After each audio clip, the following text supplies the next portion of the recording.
Assalamualaikum warahmatullahi wabarakatuh. Nama saya Andini Septia Maharani dari kelas 12 AKL 2 akan menjelaskan tentang transaksi akuntansi kewajiban satuan kerja dan akuntansi kewajiban desa atau kelurahan. Baik, yang pertama saya akan menjelaskan tentang satuan kerja dalam instansi pemerintah atau yang sering disebut dengan satuan kerja Satker adalah setiap kantor atau satuan kerja di lingkungan pemerintah pusat yang berkedudukan sebagai pengguna anggaran atau barang atau kuasa pengguna barang atau anggaran. Nah, satuan kerja itu dibagi menjadi dua. Yang pertama, Satuan Kerja Perangkat Daerah atau yang disingkat dengan SKPD, dan yang kedua itu adalah Satuan Kerja Pengelola Keuangan Daerah atau SKPKD. Meskipun memiliki perbedaan yang dalam kewenangannya, kedudukannya memiliki sifat yang sama dalam akuntansinya, yaitu sebagai satuan kerja.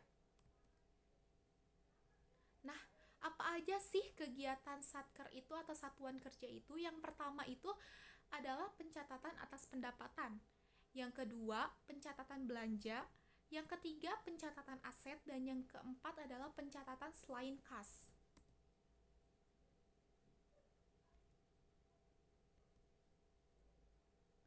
Kegiatan akuntansi pada satuan kerja meliputi pencatatan atas pendapatan belanja, aset, dan selain kas. Proses tersebut dilaksanakan oleh PPK SKPD berdasarkan dokumen-dokumen sumber yang diserahkan oleh bendahara.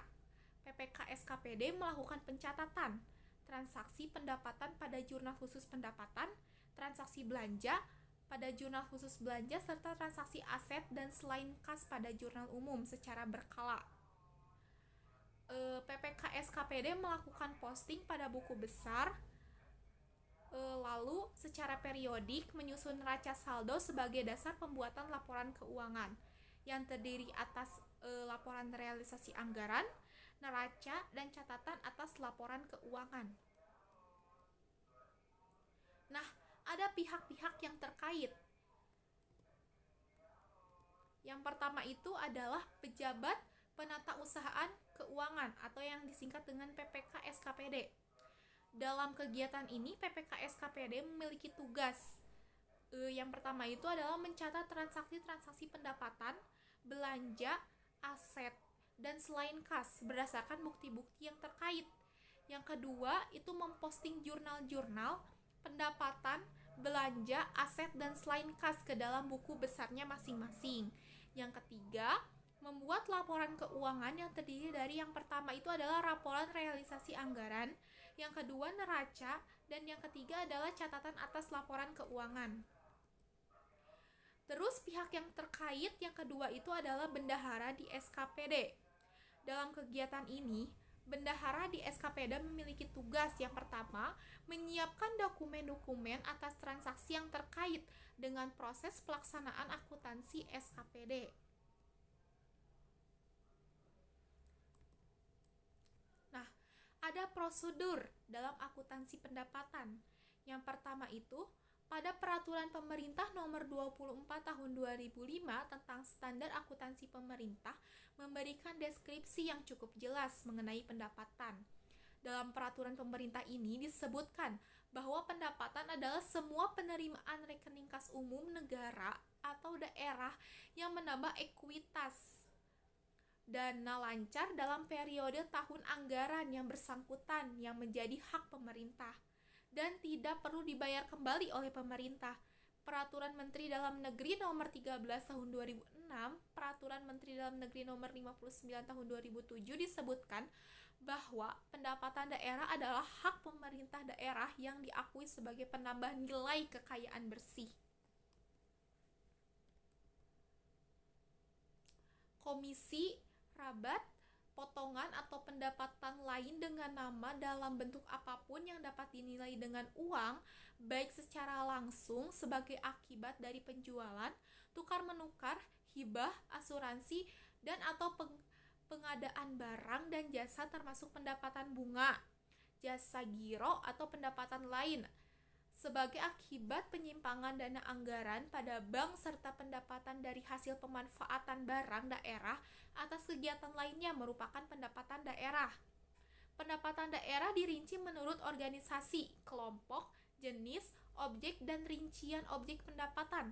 Akuntansi pendapatan dilaksanakan berdasarkan asas bruto, yaitu dengan membukakan penerimaan bruto, tidak mencatat jumlah netonya setelah dikompensasikan dengan pengeluaran. Akuntansi pendapatan SKPD dilakukan hanya untuk mencatat pendapatan asli daerah yang dalam wewenang SKPD. Selanjutnya, transaksi pendapatan di satuan kerja dilaksanakan oleh petugas penatausahaan keuangan satuan kerja. Transaksi ini dicatat harian pada saat kas diterima oleh bendahara penerima atau pada saat menerima bukti transfer dari pihak ketiga. Koreksi atas pengembalian pendapatan yang tidak berulang yang terjadi atas pendapatan tahun berjalan dicatat sebagai pengurang pendapatan, sedangkan koreksi atas pengembalian pendapatan periode sebelumnya dicatat sebagai belanja tidak terduga. Pengembalian yang sifatnya normal dan berulang atas penerimaan pendapatan periode berjalan atau sebelumnya dicatat sebagai pengurangan pendapatan. Proses penerimaan pendapatan di satuan kerja dapat dibagi menjadi 3. Yang pertama adalah pendapatan melalui bendahara penerimaan. Yang kedua, pendapatan di sektor langsung kas daerah oleh pihak ketiga. Dan yang ketiga itu pendapatan di sektor langsung ke bank persepsi oleh pihak ketiga. Nah, pendapatan melalui bendahara penerimaan. Wajib pajak atau retribusi membayar sejumlah uang yang tertera dalam surat ketetapan pajak daerah, surat ketetapan retribusi daerah kepada bendahara penerimaan. Bendahara penerimaan memverifikasi sesuai dengan jumlah uang yang diterimanya dengan dokumen SKPD yang diterimanya dari pengguna anggaran. Setelah diverifikasi, bendahara penerimaan akan terbit STS yang surat tanda bukti pembayaran atau bukti lain setelah sahnya serta menyerahkan tanda bukti pembayaran atau bukti lain yang sah tersebut kepada wajib pajak daerah. Selanjutnya, ada dokumen sumber penerimaan. Dokumen sumber yang digunakan bendahara penerimaan sebagai dasar SPJ penerimaan yang selanjutnya dilakukan pencatatan transaksi pendapatan di satuan kerja oleh PPK SKPD. Contohnya sebagai berikut.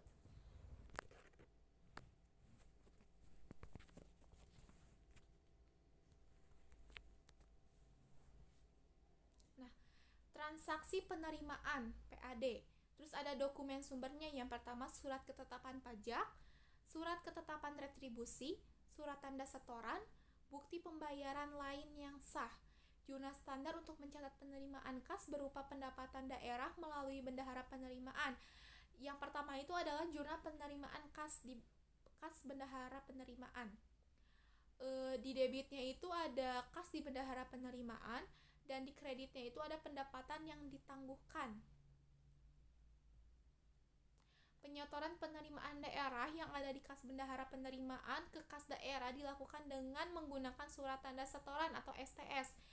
Atas penyetoran tersebut, jurnal standarnya terdiri atas jurnal penyetoran dan pengakuan pendapatan. Lalu ada jurnal penyetoran uang dari kas bendahara penerimaan ke kas daerah. Di debitnya itu ada RK pusat dan di kreditnya ada kas di bendahara penerimaan. Selanjutnya ada jurnal pengakuan pendapatan di SKPD. Di debitnya ada pendapatan yang ditangguhkan, di kreditnya ada pendapatan. Contoh kasusnya itu, pertama itu ada pada tanggal 5 Januari tahun 2009, Dinas Pekerjaan Umum Bina Marga menerima setoran sewa alat berat sebesar 63.120.000 dan sewa laboratorium 5 juta rupiah. Nah, di jurnal yang pertama itu pada saat penerimaan pendapatan pada tanggal 5 Januari tahun 2009 di debitnya itu ada kas di bendahara penerimaan yaitu senilai 63.120.000. Terus di kreditnya itu ada pendapatan yang ditangguhkan atau sewa alat berat dengan jumlah Rp63.120.000.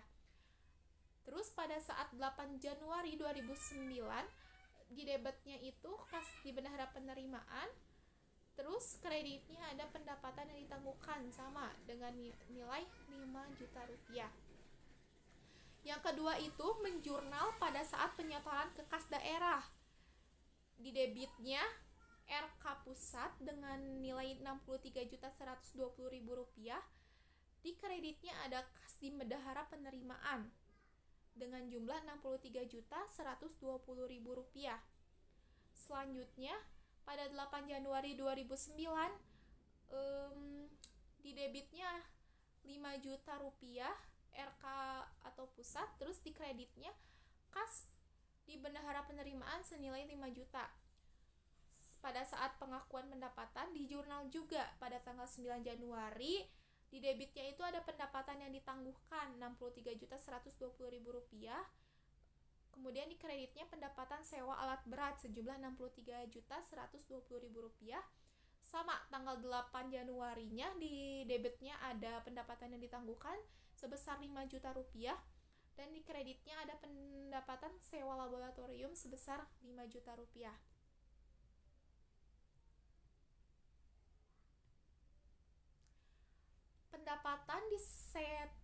Pendapatan itu disetor langsung ke bank oleh pihak ketiga. Wajib pajak atau wajib retribusi membayarkan uang kepada bank kas daerah atau bank kasda sejumlah uang yang tersedia di SKPD atau SKRD. Bank kasda menerbitkan slip bukti setoran atau bukti lain yang sah dan nota kredit. Bank kasda menyerahkan slip bukti setoran atau bukti lain yang sah kepada wajib pajak atau wajib retribusi dan nota kredit kepada BUD. Atau wajib pajak itu menyerahkan slip setoran atau bukti yang lain yang sah kepada bendahara penerimaan.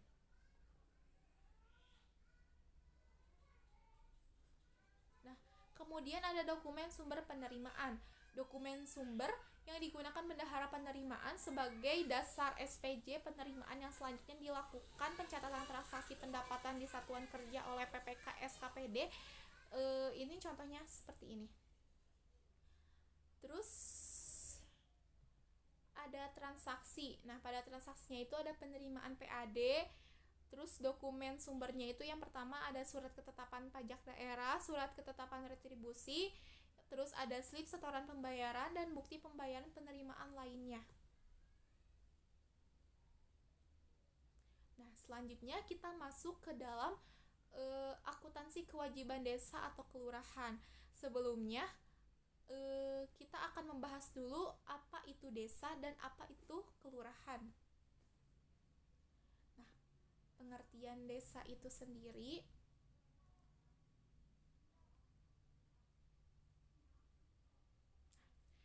desa atau disebut dengan nama lain adalah satuan masyarakat hukum yang memiliki batas wilayah yang berwenang untuk mengatur dan mengurus urusan pemerintahan kepentingan masyarakat setempat berdasarkan praksa masyarakat, hak asal-usul dan atau hak tradisional yang diakui dan dihormati dalam sistem pemerintah negara Satuan Republik Indonesia dalam Undang-Undang Nomor 6 Tahun 2014. Kemudian kita akan membahas tentang pengertian kelurahan. Kelurahan adalah wilayah kerja lurah sebagai perangkat daerah kabupaten dan atau daerah kota di bawah kecamatan yang terdapat pada Undang-Undang Nomor 22 Tahun 1999. Nah, pada desa dan kelurahan terdapat perbedaan. Dalam aspeknya itu yang pertama, mata pencaharian penduduk. Bisa dilihat pada desa mayoritas mata pencahariannya itu adalah agraris, lebih homogen. Nah, pada kelurahan itu mayoritas mata pencahariannya itu pada sektor jasa atau industri dan lebih heterogen. Terus yang kedua itu pada aspek yang kedua kedudukannya. Desa bukan bagian pemerintah daerah, bukan SKPD atau unit kerja. Nah, sedangkan kelurahan memiliki bagian dari pemerintah yang unit kerja dari SKPD. Aspek yang ketiga, pemilihan pemimpin. Pada desa, kepala desa dipilih langsung oleh masyarakat, sedangkan lurah ditunjuk atau dipilih oleh kepala daerah. Aspek yang keempat yaitu pengawasan. Di bawah pengawasan BPD itu adalah desa, dan yang kelurahan itu tidak memiliki BPD. Pengawasan langsungnya oleh Pemda, pemerintah daerah. Aspek yang selanjutnya itu status kepegawaiannya. Pada desa, aparatnya bukan PMS, sedangkan kelurahan seluruh aparatnya itu merupakan PNS atau ASN. Terus aspek yang terakhir itu adalah pembiayaan. Pada sumber pendapatan desa itu terdiri dari PA desa, dana desa, ADD, bantuan keuangan. Sedangkan kelurahan itu sumber pendapatannya untuk pengeluaran atau belanja berasal dari pemerintah daerah. Nah, pengelolaan uang desa. Keuangan desa menurut Undang-Undang Desa adalah semua hak dan kewajiban desa dapat dinilai dengan uang, serta segala sesuatu berupa uang dan barang yang berhubungan dengan pelaksanaan hak dan kewajiban desa. Hak dan kewajiban tersebut menimbulkan pendapatan belanja, pembiayaan, dan perlu diatur dalam pengelolaan keuangan desa yang baik. Siklus pengelolaan keuangan desa meliputi perencanaan, pelaksanaan, penatausahaan, pelaporan, dan pertanggungjawaban dengan periode 1 tahun anggaran terhitung mulai tanggal 1 Januari sampai dengan tanggal 31 Desember.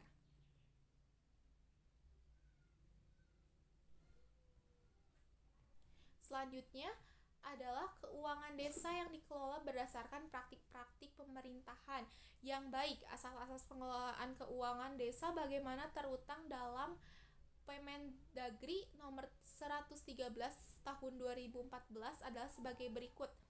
Yang ke-1 itu adalah transparan. Prinsip keterbukaan yang kemungkinan masyarakat untuk mengetahui dan mendapat akses informasi seluas-luasnya tentang keuangan desa. Asas yang membuka diri tentang masyarakat untuk memperoleh informasi yang benar, jujur, dan tidak diskriminatif tentang penyelenggaraan pemerintahan desa dengan tetap memperhatikan ketentuan peraturan perundang-undangan. Untuk yang kedua itu adalah akuntatif. Nah, perwujudan kewajiban untuk mempertanggungjawabkan pengelolaan pengendalian sumber daya pelaksanaan kewajiban yang dipercayakan dalam rangka pencapaian tujuan yang telah ditetapkan. Yang ketiga, partisipatif, yaitu penyelenggaraan pemerintah desa yang mengikut sertakan lembaga desa dan unsur masyarakat desa. Yang keempat adalah tertib anggaran, yaitu pengelolaan keuangan desa harus mengacu pada aturan atau pedoman yang melandasinya. Terus ada struktur keuangan desa. Pengelolaan keuangan desa dipegang oleh kepala desa umum. Demikian dalam pelaksanaannya. Kekuasaan tersebut sebagian dikuasakan kepada perangkat desa, sehingga pelaksanaan pengelolaan keuangan dilaksanakan secara bersama-sama oleh pihak kepala desa, dan pelaksanaan teknis pengelolaan keuangan desa terdiri dari sekretaris desa, kepala seksi, dan bendahara desa. Nah, kita akan membahas tentang kepala desa. Kepala desa memegang jabatan selama 6 tahun, terhitung tanggal pelantikan, dan dapat menjabat paling lama 3 kali pada masa jabatan secara berturut-turut atau tidak secara berturut-turut ya. Kewenangan kepala desa adalah sebagai berikut. Yang pertama itu menetapkan kebijakan tentang pelaksanaan APB desa, kemudian menetapkan pelaksanaan teknis pengelolaan keuangan desa, terus menetapkan petugas yang melakukan pemungutan penerimaan desa, menyetujui pengeluaran atas kegiatan yang ditetapkan dalam APB desa, melaksanakan tindakan yang mengakibatkan pengeluaran atas beban APB desa. Nah, pada sekretaris desa membantu kepala desa dalam mengkoordinir pelaksanaan pengelolaan keuangan desa dengan tugas sebagai berikut. Yang pertama itu mengkoordinasi penyusunan dan pelaksanaan kebijakan APB desa, mengkoordinasikan penyusunan rancangan APB desa dan rancangan perubahan APB desa, mengkoordinasi menyusun rancangan peraturan desa tentang APB desa, perubahan APB desa, dan bertanggung jawab melaksanakan APB desa, mengkoordinasi menyusun rancangan peraturan kepala desa tentang penjabatan APB desa dan merupakan penjabaran dari APB desa. Terus ada mengkoordinasi tugas perangkat desa lain dengan menjalankan tugas PPKD. Dan yang terakhir, mengkoordinasikan penyusunan laporan keuangan desa dalam rangka mempertanggungjawabkan pelaksanaan APB desa. Dan yang ketiga adalah kepala seksi. Kepala seksi bertindak sebagai pelaksana kegiatan sesuai dengan bidangnya dengan tugas sebagai berikut. Yang pertama itu menyusun RAB kegiatan yang menjadi tanggung jawabnya, melaksanakan kegiatan atau lembaga kemasyarakatan desa yang telah ditetapkan dalam APB desa, melakukan tindakan pengeluaran yang menyebabkan atas beban belanja kegiatan, mengendalikan pelaksanaan dan melakukan pencatatan dalam buku pembantu kas kegiatan, melaporkan perkembangan pelaksanaan kegiatan kepala desa, dan mengajukan.